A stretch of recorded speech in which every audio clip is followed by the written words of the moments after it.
हृदय ऐसा नहीं कि वो निमंत्रण दे तो फूल जाऊँ, निमंत्रण न दे तो कुपित हो जाऊँ।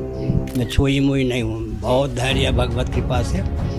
लेकिन ये चल रही है, राम जी जो हैं शास्त्र सम्मत विधा से प्रतिष्ठित हों है, और शास्त्र सम्मत विधा से प्रतिष्ठित नहीं हो रहे हैं, इसलिए उसमें मेरा जाना उचित नहीं है।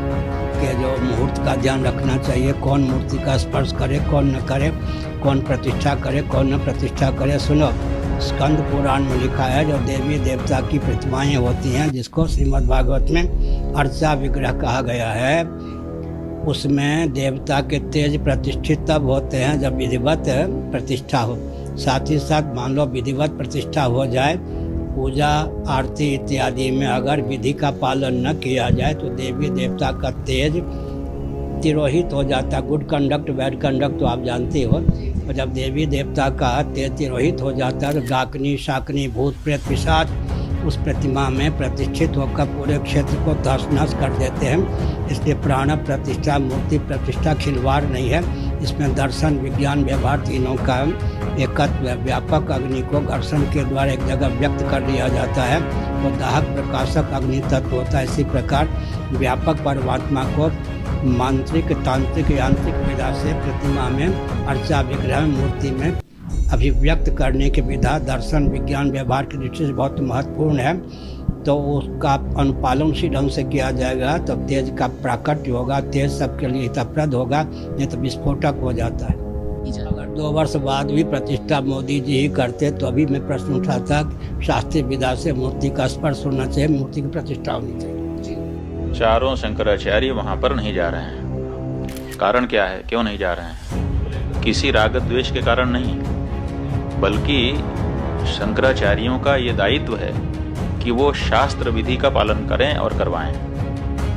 अब वहां पर शास्त्र विधि की उपेक्षा हो रही है। सबसे पहली उपेक्षा क्या है कि मंदिर अभी पूरा बना नहीं और प्रतिष्ठा की जा रही है। कोई ऐसी परिस्थिति नहीं है कि अपने को अचानक कर देना पड़ेगा। ये हमको कहना ही पड़ेगा पूछे जाने पर कि ये ठीक नहीं है। अब यही हम कह रहे हैं तो हमको कहा जा रहा है कि ये लोग तो विरोधी हैं, एंटी मोदी हैं। इसमें एंटी मोदी की क्या बात है? हम एंटी मोदी नहीं है, लेकिन हम एंटी धर्मशास्त्र भी नहीं होना चाहते। धर्मशास्त्र के अकॉर्डिंग ही हम स्वयं चलना चाहेंगे और अपनी जनता को भी चलाना चाहेंगे। प्रभु राम जब अयोध्या लौटे तो आम प्रजा उनके स्वागत के लिए उमड़ पड़ी थी। प्राण प्रतिष्ठा में वीवीआईपी की एंट्री लगाने वाले आप कौन हैं कि ये आएगा वो नहीं आएगा? जब हमारे जो सर्वोच्च धर्मगुरु हैं हिंदू धर्म के, वो विधिवत रामनवमी को प्राण प्रतिष्ठा करना चाहते थे, तो फिर ये पूरा कैमरों की फौज लेकर आधी अधूरी प्राण प्रतिष्ठा करने वाले आप कौन हैं? हैरानी की बात है, बचपन से सुनते आए कि भाई राम की वजह से हम इस दुनिया में आए, उनकी उंगली पकड़कर चलते हैं हम। लेकिन हमने विज्ञापन देखे कि कोई और है जो भगवान राम की उंगली पकड़ के चला रहा है। अरे आप कौन है साहब? इतना बड़ा कद हो गया आपका कि आप भगवान से ऊपर हैं, आप शंकराचार्य से ऊपर हैं, आप हिंदू धर्म से ऊपर हैं। चुनाव आयोग पे आप नियंत्रण करेंगे, मीडिया पे आप नियंत्रण करेंगे, अब धर्म क्षेत्र में भी आप ही नियंत्रण करेंगे। वहां भी खत्म, वहां भी एक ही चेहरा दिखेगा। क्यों? आप कौन हैं?